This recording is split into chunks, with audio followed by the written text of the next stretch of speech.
وہ کیسے؟ اگر یہ خلافت چلی جاتی انصار میں اور سعد بن عبادہ نہیں مانتے، انصاری نہیں مانتے، تو خلافت تو مہاجرین میں آنی ہی نہیں تھی، آتی نہیں آتی نا؟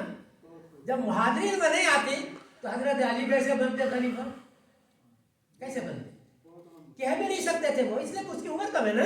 میں عمر پر لا رہا ہوں، میں تقویٰ طہارت پر نہیں لا رہا ہوں، علمیت پر نہیں لا رہا ہوں. حضرت علی کی عمر، حضرت ابوبکر صدیق کی عمر پر میں ٹچ کر رہا ہوں. یہ حقیقت ہے، میں جو بول رہا ہوں فالس نہیں ہے. ابوبکر صدیق رضی اللہ تعالیٰ جب کہا من الامیر و من کل وزیر، امیر ہم بنیں گے، تم وزیر بنو گے سارے انصاری، تمہارے مشورے کے بغیر ہم ایک کام بھی نہیں کریں گے. حضرت سعد بن عبادہ نے مان لیا، سارے انصاریوں نے مان لیا، سارے لوگوں نے مان لیا. جب سب نے مان لیا تو اب یہ خلافت چلی گئی کہاں؟ انصار سے نکل کے کہاں گئی؟ مہاجرین میں، قریش میں گئی نا.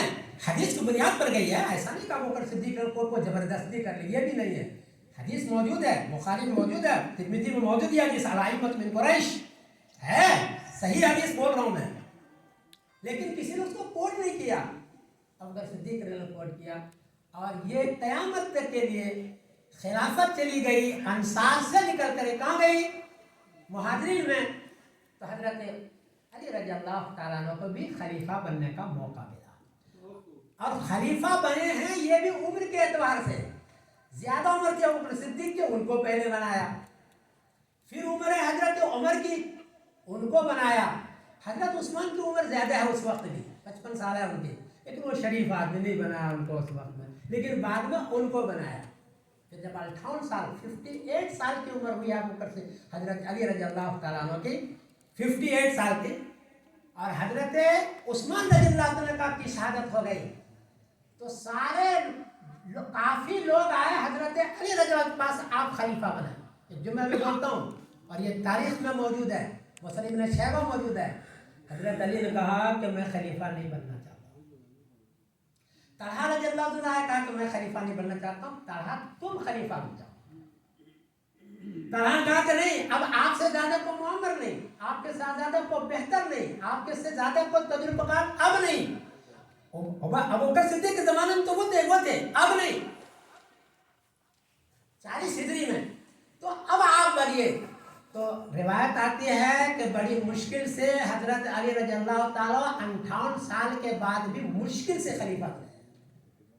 جو آدمی علمی آدمی ہو، ایک نکتہ اور بتا دوں، علمی چیز اور ہے اور سیاسی چیز اور ہے. یہ بات رکھ کے یاد رکھو، جو علمی ہوتا ہے وہ سیاسی پیچ و خم میں نہیں پڑتا. وہ علمیت کا ذوق ہوتا ہے نا. وہ سیاست میں عجیب چکر کیا ہے، سبزی برداشت کرو، ارے گئے ہو نہ تو خیر آ کے 2 بات کہہ دے تو چپ چاپ آپ سنتے رہے اور کان بٹیا کے چلے جائیں. یہ ہوتا ہے اس میں. علمی آدمی اس کو برداشت جلدی نہیں کرتا. حضرت علی رضی اللہ عنہ چونکہ علمی آدمی تھے، نبی کریم نے فرمایا تھا انا مدینۃ العلم وعلی بابھا، اور یہ چیز اس میں تھی. اس لیے حضرت علی رضی اللہ عنہ اپنے زمانے میں 58 سال کے بعد بھی وہ خلیفہ نہیں بننا چاہتے تھے. یہ جو شیعہ حضرت کہتے ہیں نا خلیفہ پر بناؤ، بھائی تم تو بنا رہے ہو نا اپنے وفات کے لیے. حضرت علی خود بننا چاہتے نہیں، اس کو تو پوچھو. بھائی تم تو زبردستی بنا رہے ہو تاکہ تمہارا جھنڈا ذرا اونچا رہ جائے، تم تو نیچا رہو لیکن تیرا جھنڈا اونچا رہے حضرت علی کا نام لے کر کے. خود حضرت علی رضی اللہ عنہ سے پوچھو کہ وہ بننا چاہتے نہیں، وہ چاہتے نہیں. خلیفہ بنی ساعدہ میں وہ نہیں گئے ہیں. حضرت بار بار کہہ رہے ہیں کہ ان کو لے جایا نہیں، ان کو بلایا نہیں، کہ ان کو بھائی ان کی عمر کم تھی، وہ جانے میں شرما رہے تھے اور وہ بننا چاہتے بھی نہیں. یہ تم تو خواہ بنا رہے ہو. بہرحال میں 3 نکتے بیان کیا. حضرت ابوبکر صدیق رضی اللہ عنہ عمر 61 سال ہے، ان کی بزرگی ہے، ان کے تجربات ہیں، نبی کریم صلی اللہ علیہ وسلم کے بہت ہی قریب رہے ہیں، پورا عرب ان کا احترام کرتا تھا ان کو خلیفہ بنا. اور حضرت علی رضی اللہ تعالیٰ عنہ نے بھی ان کو خلیفہ. ایک موقع میں پوچھا حضرت علی رضی اللہ عنہ سے بڑے کون، آپ میں سے بڑے کون؟ سب سے پہلا نام لیا ابوبکر صدیق کا. پھر کہا حضرت عمر کا. اب پوچھنے والے ان کے بیٹے ہی تھے، قریب کے لوگ تھے. کہا کہ پھر تو آپ ہی ہیں نا. کہا کہ نہیں، پھر آپ کہاں ہیں؟ کہا ہم عوام میں سے ہیں. بہرحال یہ چند نکتے تھے، تو یہ خیال رکھنا چاہیے. شیعہ حضرات بلا وجہ ہوتا، مجھے بڑا تکلیف ہوتی جبکہ یہ 4 آدمی کو لے دے کے بدنام کرتے ہیں. ابوبکر صدیق رضی اللہ تعالیٰ، عمر رضی اللہ تعالیٰ عنہ، حضرت عائشہ رضی اللہ تعالیٰ عنہ، حضرت حفصہ رضی اللہ تعالیٰ عنہ، ان چاروں کو جب بدنام کرتے ہیں، اور شیعت اس وقت پوری اس کا ہضم نہیں ہوا تھا جب تک کہ حضرت علی کا نام بڑھا چڑھا کے لے، اور ان تین حضرات جو نبی کریم صلی اللہ علیہ وسلم کے خاندان کے ان کو بدنام کر کے رکھے جب تک وہ پورا نہیں ہوا تھا. یہ اچھی چیز نہیں ہے. اہل سنت والجماعت پر میں بڑا فدا ہوں، اور فدا ہونے کو یہ کہ سب صحابہ کی عزت کرتے ہیں، کسی کو کاٹتے ہیں، ادنا صحابہ کو نہیں کاٹتے. یہ بڑی چیز ہے، اس کو یاد رکھنا ہمیشہ کہ اہل سنت والجماعت کسی صحابی کو برا نہیں کہا. حضرت علی کو بھی نہیں، حضرت فاطمہ کو بھی نہیں، دونوں سر کے تاج، اور بکر صدیق کو بھی نہیں، حضرت عائشہ کے بھی، سب ہمارے سر کے تاج ہیں. یہ بڑی خوبی ہے اہل سنت والجماعت میں، اور میں اس پر فدا ہوں، میں اس پر فدا ہوں. تم بھی اس پر فدا رہنا. وآخر دعوانا الحمدللہ رب العالمین. جزاکم اللہ خیرا. اب میں دعوت خطاب دیتا ہوں حضرت مولانا منور محمودی صاحب. ہمارے مقامی ساتھی ہیں، ہر مقام پر ہماری الحمدللہ سپورٹ کرتے ہیں. اللہ تعالیٰ کو جزائے خیر عطا فرمائے. مولانا منور محمودی صاحب.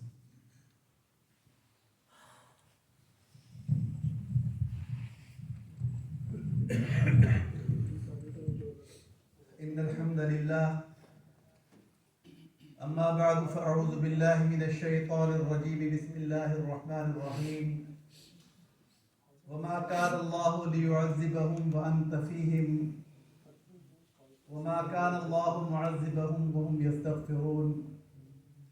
قال النبي صلى الله عليه وسلم ورفع على ذكري وجعل لي فاتحا وخاتما. صدق الله مولانا العظيم. وہ ختم رسل مولا کل ہادی سبل بخشا ہے جس نے فروغ وادی سینہ.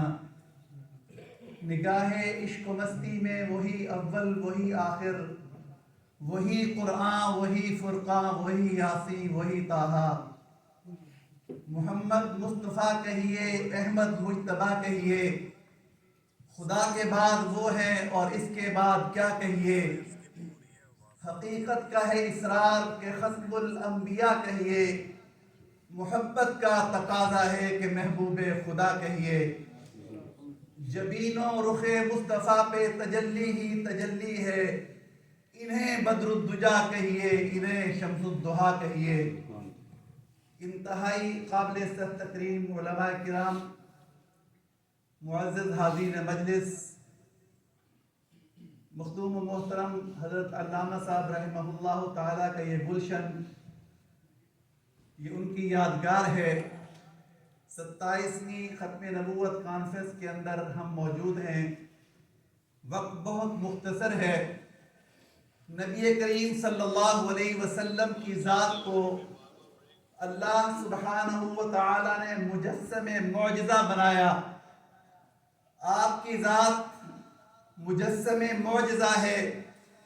ہم نے رسول اللہ صلی اللہ علیہ وسلم کے ہاتھوں سے بہتا ہوا پانی تو نہیں دیکھا، ہم نے آپ کے لعاب دہن سے پانی کو میٹھا ہوا ہوتا تو نہیں دیکھا، لیکن رسول اللہ کے ان گنت معجزات میں 4 معجزے ایسے ہیں جو ہمارے درمیان موجود ہیں. ان میں ایک بہت بڑا معجزہ قرآن ہے جو آپ کے اور میرے ہاتھوں کے اندر ہے، اور ایک معجزہ ختم نبوت ہے جس معجزے نے اس وقت پوری امت کو اکٹھا کیا ہوا ہے. ختم نبوت اتنا بڑا معجزہ ہے کہ جس نے آج ہمیں ایک نقطے پہ جمع کیا ہوا ہے. رسول اللہ صلی اللہ علیہ وسلم کا اس امت پہ حق ہے کہ ہم آپ صلی اللہ علیہ وسلم کے ساتھ اپنی جان و مال، عزت آبرو، مال و اولاد سے زیادہ محبت کریں. مولانا کاندھلوی لکھتے ہیں کہ رسول اللہ صلی اللہ علیہ وسلم کا دوسرا حق یہ ہے کہ آپ کی اطاعت کی جائے، محبت کریں گے تو اطاعت آئے گی. اور تیسرا حق جو رسول اللہ صلی اللہ علیہ وسلم کا اس امت پہ ہے، وہ حق یہ ہے کہ ہم آپ کے ناموس کی حفاظت کریں.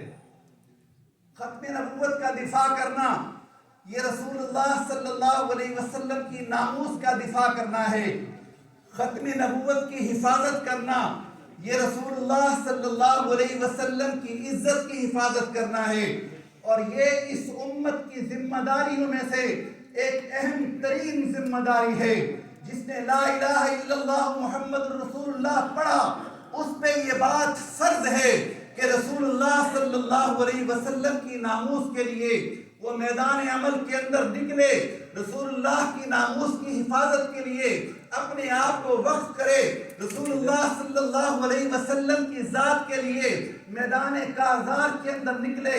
یہ اس امت پہ یہ واجب ہے، یہ فرض ہے کہ ہم رسول اللہ صلی اللہ علیہ وسلم کی ختم نبوت کا دفاع کریں۔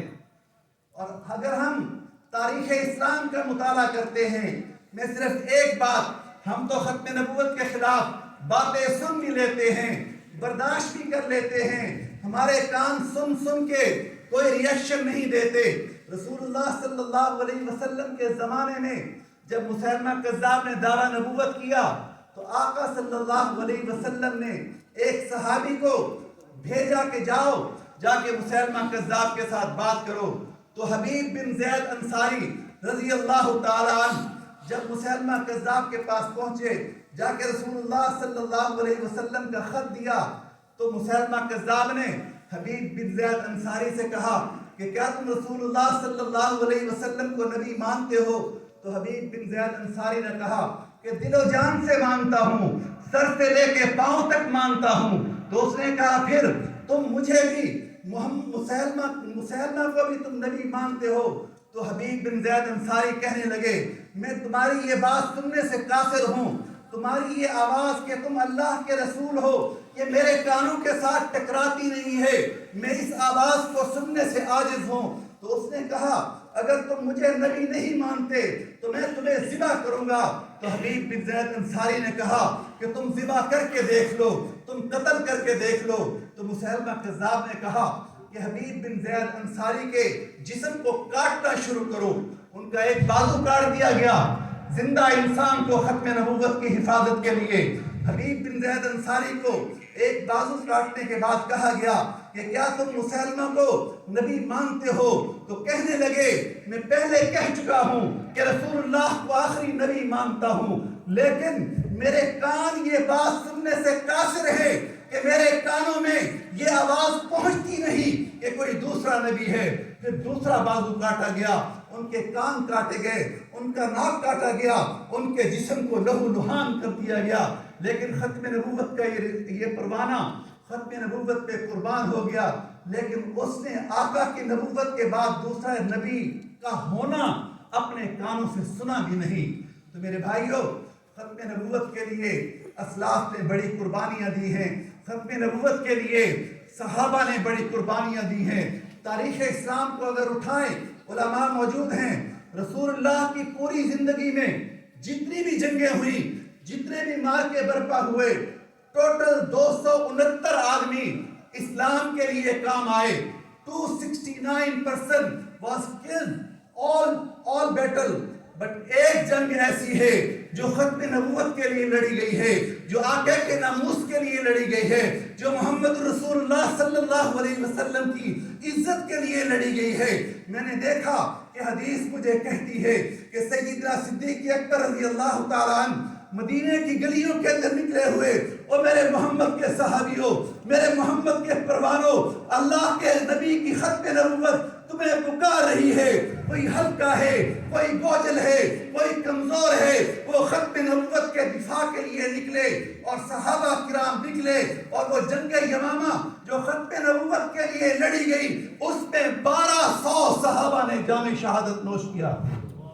پوری اسلام کی تاریخ میں 269 اور ایک جنگ میں 1200 صحابہ، اس میں 700 حفاظ کرام اور علماء کرام صحابہ موجود تھے جنہوں نے اللہ کے نبی کی ناموس کے لیے اپنے خون کو بہا دیا۔ تو میرے بھائیوں، جنگ یمامہ آپ کو یہ بتا رہی ہے کہ ختم نبوت کا مسئلہ کوئی چھوٹا سا مسئلہ نہیں، ختم نبوت کا مسئلہ کوئی عام مسئلہ نہیں، ختم